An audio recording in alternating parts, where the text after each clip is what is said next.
Khawatir saya kalau ilmu ini sudah hilang, terus ayat-ayat yang biasa tentang kemanusiaan dikira biasa. Padahal ayat ini super, misalnya nikah. Nikah itu oleh Allah, perempuan yang kita nikahin, itu oleh Allah disebut surga. Saya punya bukti, misalnya gini ayatnya, wala tangkihul musyrikati hatta yu'min, wala amatum mu'minatun khairum min musyrikati walau a'jabatkum. Terusannya ayat, wala tangkihul musyrikina hatta yu'minu, wala abdu mu'minun khairum min musyriki walau a'jabakum. Terusannya ayat itu, ulaika yad'una ilan nar. Para musyrikah yang ingin kamu nikahi karena mereka non muslim atau kafirah atau musyrikah, itu hanya mengajak kamu masuk neraka. Maksudnya ngajak itu kan bisa saja kamu tertarik perempuan tadi sampai kompromi merubah akidah kamu. Terusannya ayat, wallahu yad'u ilal jannah. Harusnya dengan perbandingan kamu jangan menikahi musyrikah. Logika perbandingannya kan wallahu yad'u ila nikahil mu'minah. Saya ulang lagi, harusnya muqabalahnya kan wallahu yad'u ila nikahil mu'minah. Allah mengajak kamu supaya menikahi mu'minah. Tapi kata mukminah sama Allah diganti wallahu yad'u ilal jannah. Allah mengajak kamu masuk surga. Ila nikahil mu'minah. Artinya gini, setiap kamu hubungan intim sama istri kamu itu adalah menjadi kamu tidak zina. Jadi kalau kamu tidak zina, barokahnya istri kamu ini penopang kamu masuk surga. Makanya Rasulullah pernah ditanya, ibadah itu apa saja? Nabi secara ringan diantara jawabannya, wa fi buti ahadikum shadaqah. Sudah kamu ngumpul istri kamu itu ya ibadah. Terus kata sahabat-sahabat, ya Rasulullah ayati ahaduna syahwatahu wa walahu ajrun. Yang benar saja Rasulullah, masa urusan gitu dapat pahala. Nabi jawabannya ya enteng, alai salawatu fi haramin aka'ana ali wisrun. Kalau dia salah yang dikeloni kan ya dosa. Berarti kalau ngeloni yang benar juga pahala. Berarti istri kamu itu jannah surga. Cuma jannah yang agak aneh karena rewel itu agak aneh. Jadi itu jannah yang agak aneh. Maka supaya jannah ini tidak aneh, kata Rasulullah itu cara bersuami istri itu, kata Rasulullah, halla jariyatan tula ibuka wa tula ibuka. Sebagian riwayat halla jariyatan tudhahikuha wa tudhahikuka. Kamu cari perempuan yang gampang guyon, gampang rileks. Mula abah itu rileks, mudhahaka ya rileks. Saya berkali-kali cerita, saya ini termasuk orang yang nggak pernah diskusi penting sama istri saya. Karena takut tegang. Biasanya kalau tegang itu yang suaminya kalah. Jadi saya itu nggak pernah diskusi penting. Saya kemarin mau ke Pasuruan ya, mau ke Peloso itu ditanya, mau kemana? Ya nggak tahu. Terus pulangnya kapan? Ya nggak tahu. Wong kok roh-rohan. Ya saya senang saja. Nggak roh itu artinya kan bodoh. Orang bodoh itu nggak mukallaf, artinya nggak dosa kata saya. Jadi saya ngambil hikmahnya saja. Ditakoki kok jawabannya ora jelas. Ora jelas itu misteri. Memang dunia itu penuh misteri. Pokoknya tak itu. Pokoknya yang kira-kira itu jadi tidak penting. Rasulullah tuh kalau debat sama istrinya ya milih gitu, milih mula abba mudhahaka. Saya punya sekian cerita betapa Rasulullah tuh rileks ngadepin cemburu-cemburunan. Sayyidah Khadijah tentu orang yang super bagi Rasulullah. Sampai ketika adiknya Sayyidah Khadijah, kalau nggak salah namanya itu Halah itu. Kalau datang itu Rasulullah itu menjamu karena mengingatkan suara Khadijah. Kalau muji Khadijah itu sudah langit Rasulullah. Sehingga Aisyah itu cemburu. Bagaimana Anda selalu muji Khadijah? Waqad abdalakallahu khairan minha. Allah mengganti yang lebih cantik ketimbang Khadijah dan lebih muda. Maksudnya Aisyah. Kenapa masih muji yang sudah meninggal? Tua lagi kan. Gantian Sayyidah Fatimah yang tersinggung karena ibunya ditua-tuakan. Itu ketika Fatimah cemburu, mangkelnya sama Sayyidah Aisyah. Mangkel manusiawi loh. Enggak usah kamu jadi Syiah terus benci Aisyah itu. Karena kalau kamu jadi benci Aisyah berarti kamu nganggap Aisyah itu salah. Dan itu efeknya di Rasulullah, berarti Rasulullah milih istri yang salah. Makanya kita ini mazhabnya ahli sunnah. Abu Bakar tidak mal'un. Kenapa tidak mal'un? Kalau kamu bilang Abu Bakar mal'un berarti Rasulullah salah pilih teman. Umar tidak mal'un karena Rasulullah pasti milih teman yang benar. Begitu juga milih istri yang benar. Dalilnya tidak usah jauh-jauh. At-thayyibatu lit-thayyibi. At-yabut thayyib tentu Rasulullah. Berarti istrinya pasti thayyibah. Jadi madhab ahli sunnah dalam madhab sing jelas-jelas min baini farsi wa damil labanan khalisan sa'iwal lisyari. Jadi kalau kamu cari logika gampang saja. Nabi itu thayyib, bahkan at-yabut thayyib. Padahal Kata Allah at-thayyibatu lit-thayyibi. Ya jelas ya. Jadi ini tidak usah dimasukkan hati tentang konfliknya Aisyah dan Fatimah, itu biasa saja. Yang satu bela ibunya, yang satu bela dirinya. Sebenarnya Aisyah itu nggak niat ngeritik Khadijah, ingin diperhatikan Rasulullah saja. Terus ketika Sayyidah Fatimah matur ya Rasulullah saya supaya ngalahkan Aisyah itu gimana? Karena ibu saya sudah meninggal, ya memang cantik dia, muda dia, dan tahu betul orang kalau Nabi itu sangat mencintai Aisyah. Kata Rasulullah, bilang gini saja, tetap hebat ibu saya. Karena ibu saya dapat Rasulullah rondo untuk Joko. Ayu kaya apa, itu untuk dudo. Jadi rileks saja Rasulullah. Akhirnya, ya semenjak itu enggak ngeritik lagi. Bahaya ini kalau ngeritik. Khadijah itu kan sudah umur 40 tahun. Janda dapat Joko. Aisyah, perawan untuk dudo. Keren mana? Keren Khadijah. Jadi tidak semua masalah itu Nabi itu menyelesaikan secara ekstrim.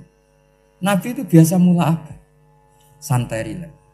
Nah, kalau para mbak-mbak ini ingin jadi surga yang enggak aneh, syaratnya jangan rewel, karena di surga itu enggak boleh ada orang rewel.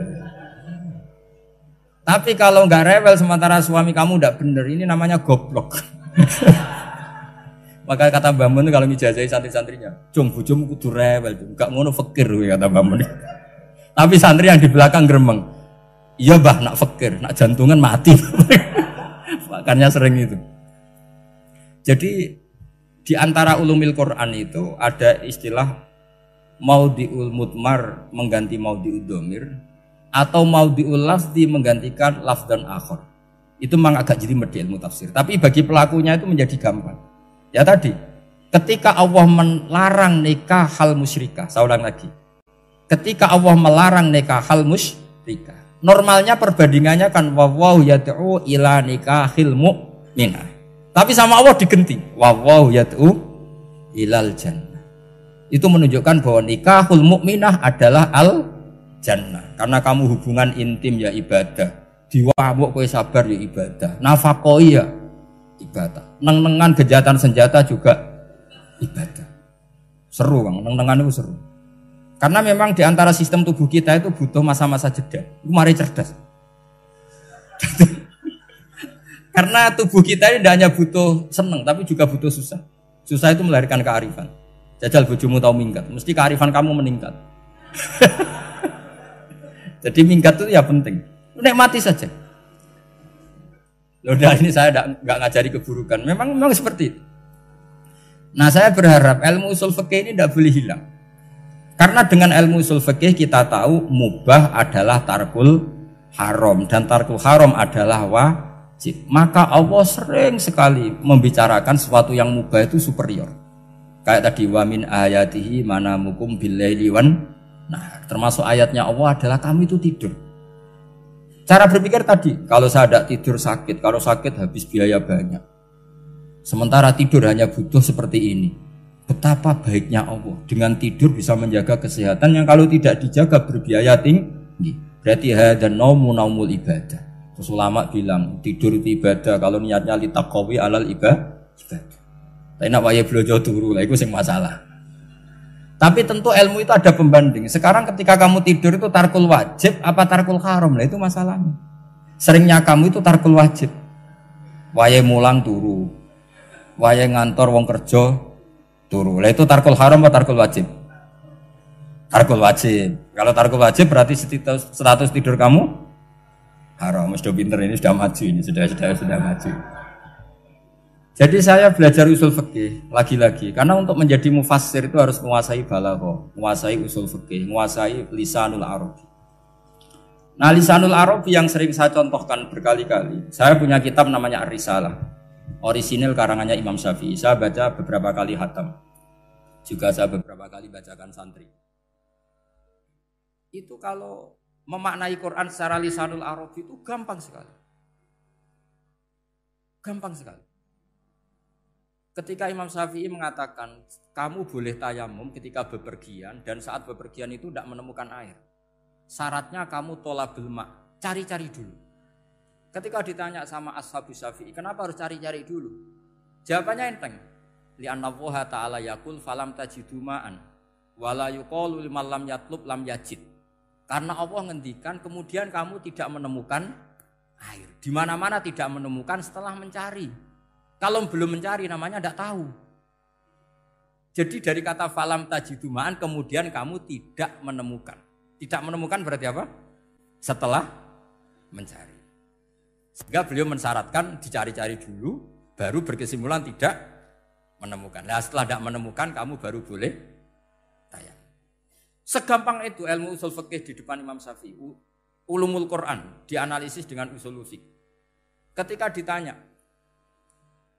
kenapa Anda mensyaratkan nikah itu pakai wali? Ayatnya apa? Kalau hadisnya jelas, la nikaha illa biwaliyin mursidin. Ayatnya apa? Imam Syafi'i secara enteng baca ayat fala ta'duluhunna ayyangkihna azwajahunna idza tarawdu bainahum bil ma'ruf.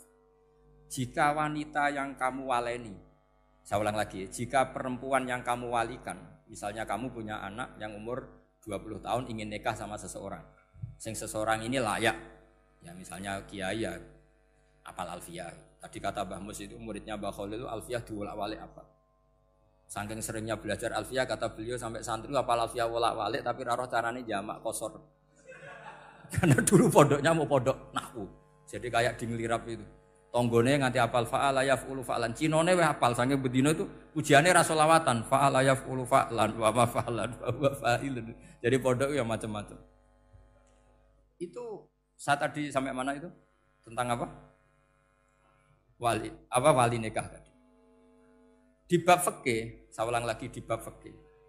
Itu kata Allah, jika perempuan yang kamu walikan itu ingin nikah, fala ta'duluhunna, jangan kamu larang. Kata Imam Syafi'i, kalau seorang wali tidak punya hak mewalikan, maka larangan jangan menghalangi itu tidak ada gunanya. Misalnya gini, Zaid itu tidak punya utang saya ulang lagi, Zaid tidak punya utang saya. Memang ini ilmu logika, Zaid tidak punya utang saya. Terus sampean bilang ke saya gini, Gus Bah, Zaid ojo tagih. Itu omongannya wong aneh apa enggak? Aneh kan? Tapi kalau Zaid punya utang saya 1 juta, terus kamu menasihati saya, Gus Zaid ojo tagih. Benar apa enggak? Wali itu punya hak melarang. Saya ulang lagi, wali berarti punya hak melarang putrinya tidak nikah. Jika diperintahkan Allah, kamu jangan pernah melarang. Berarti punya hak melarang. Kayak tadi, Gus ojo tagih, berarti aku dia hak nagih. Misalnya otoritas bandara ATR, pesawat Boeing sekian-sekian Lion, bolehkan landing di sini. Karena operatornya punya hak melarang. Juga punya hak mengizinkan. Tapi kalau orang lain kamu bilangin, pesawat Lion nggak boleh landing di Semarang. Orang lain yang nggak terkait dengan otoritas itu, aneh nggak omongan itu? Aneh. Kalau wali dilarang menghalangi perempuan ingin nikah harus memberi izin maksudnya, maka berarti wali punya hak menikahkan. Paham yang saya maksud? Makanya Imam Syafi'i mensyaratkan seorang perempuan yang nikah harus pakai wali.